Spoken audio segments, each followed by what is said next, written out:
Olá, meus queridos alunos do quarto ano, tudo bem com vocês? Sejam muito bem-vindos à nossa aula de ciência dessa semana. Espero que a turma inteira esteja acompanhando aí, tá bom? Então vamos lá, gente, que na nossa aula de hoje a gente vai falar um pouquinho sobre esse texto que está aqui na página 170, tá? Que ele vem trazer um assunto muito importante que está dentro do nosso assunto de cadeia e teias alimentares, tá bom? Então, o que é que vocês vão começar fazendo agora? A gente vai iniciar realizando uma leitura do texto. Então, pausa essa videoaula, faz a leitura desse texto da página 170 e em seguida dá play novamente e acompanha a nossa aula. Vamos lá? Então, turminha, como vocês puderam perceber aí, que na leitura desse texto, ele vem falar um pouquinho sobre que o leão, não é? A importância do leão, em que nível trófico o leão se encontra na cadeia alimentar. Então, ele mostra aí que a cadeia alimentar tradicional ela é formada pelos produtores, consumidores e decompositores. Dentre os consumidores, a gente tem o consumidor primário, o consumidor secundário, o consumidor terciário e assim vai, tá?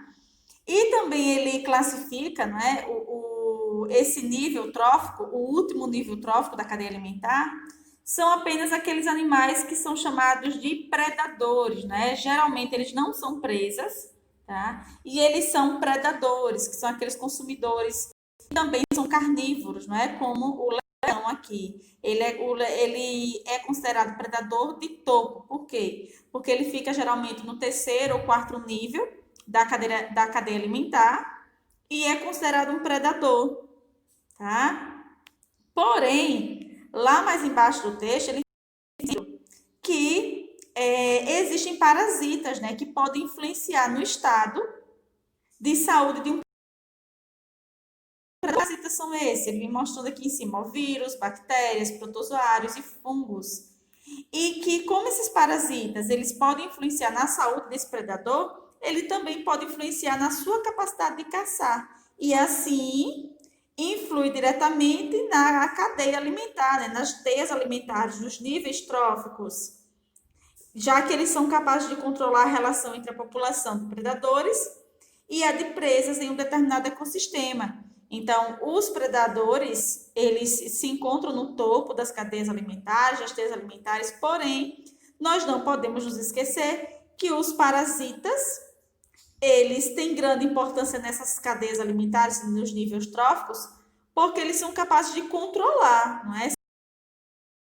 E predador, por exemplo, um leão aqui com um parasita, um vírus ou bactéria, por exemplo, em seu pelo, ele vai ficar doente e vai ficar impossibilitado de caçar, de ficar sendo aquele predador, não é? Ocupando lá o topo da cadeia alimentar.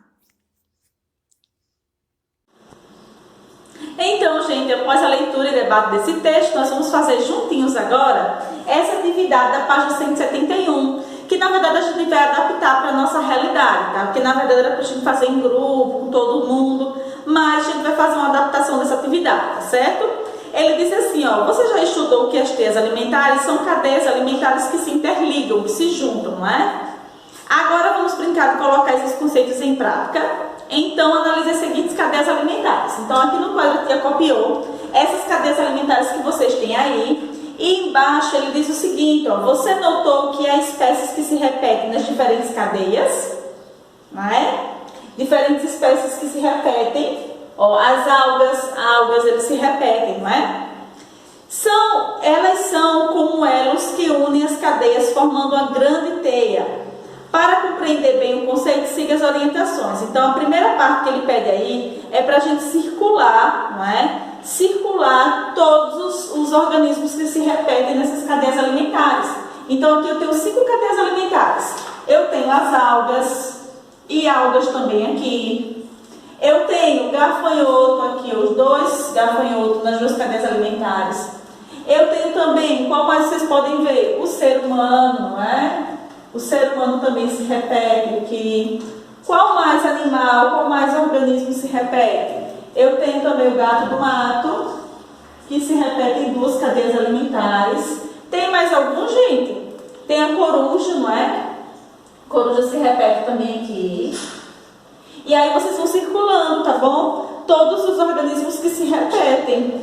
Pronto, só são esses mesmo, tá? Então, depois de a gente circular, vocês vão fazer esse material de apoio que se encontra aí na página 31. Prestem atenção, que na verdade a gente não vai seguir essas orientações que estão aí. A gente vai fazer uma atividade adaptada, tá bom? Então, primeiro passo, vocês vão circular todos os organismos que se repetem, como a tia acabou de fazer. E depois vocês vão lá na página 31 do material de apoio de vocês e vão recortar esse crachá. Esse aqui é um crachá que vocês poderão utilizar depois, tá? Para usar. Então aqui vocês vão escolher um nome da espécie e 3 características. Essas características vocês vão utilizar essas palavras do quadro. São todas? Não, só são algumas. Por exemplo, ou o animal, ele vai ser a espécie que você escolheu, qualquer uma. Ou ele vai ser produtor ou ele vai ser consumidor. Lembrando que os produtores estão no primeiro nível trófico das cadeias alimentares, não é? Que são os vegetais, não é? Então, aqui eu tenho algas, capim, trigo, algas, milho, são alguns produtores. Vocês podem escolher outro, tá bom? Caso alguém queira optar pelo primeiro nível, que são os produtores. Ou ele é produtor ou ele é consumidor. Você não vai poder colocar os dois. Ou é um ou é outro, tá bom? Se ele for consumidor, se você escolher o consumidor, ok. Mas se você escolher o produtor, você vai precisar colocar o quê? Autótrofo, não é? Que os produtores não são autótrofos. Por que os produtores são autótrofos mesmo? Porque eles produzem seu próprio alimento através do processo da fotossíntese, não é assim, gente? E em seguida vocês vão colocar, esse ser vivo, ele vai ser herbívoro ou carnívoro? E aí,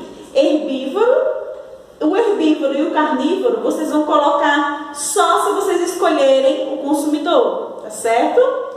E em seguida vocês vão colocar se é terrestre ou é aquático, tá bom? Recortando as taxinhas e cortando aqui 3 características do nome da espécie que vocês escolherem. Pode ser qualquer uma, plantas ou animais, ou até mesmo os decompositores, os fungos podem também entrar aqui nessa cadeia, tá bom? Então, confecciona o crachá de vocês. Aqui no nome da espécie, quem preferir desenhar o animal ou a planta, ou fazer um recorte e colar, também pode, tá certo? E vou mandar para a tia Ju esse crachazinho pronto, tá bom? Que na nossa aula online a gente vai fazer essa atividade aqui com ele, mas aí vocês já deixam prontinho, tá bom? E aí, gente, lá na página 172 a 173, vocês têm uma atividade, é a última atividade do nosso capítulo, a última atividade do nosso livro, na verdade, de ciências. Então, façam, revisando todo o conteúdo de teias alimentares que nós estudamos nesse capítulo 2. Respondam, se tiverem dúvida, conversa com a tia Ju, que a tia Ju explica para vocês, tá bom? E não esqueçam também de realizar a atividade da página 174, que é aquela autoavaliação, estão lembrados? Ou agora vocês já sabem? Em que vocês utilizam 3 tipos de lápis de cor diferente. Azul para os conceitos que vocês já sabem, amarelo de dúvidas ou vermelho que não sabem. Então aí vocês vão marcar, ler todas as opções e sair marcando com as cores de lápis, tá bom? Leiam com paciência, com calma, que aos pouquinhos a gente vai concluindo, tá certo? E na semana que vem a gente faz essa brincadeira aqui e vamos fazer também uma revisão para o nosso simulado, tá bom? Um grande beijo, turma. Até a nossa próxima aula.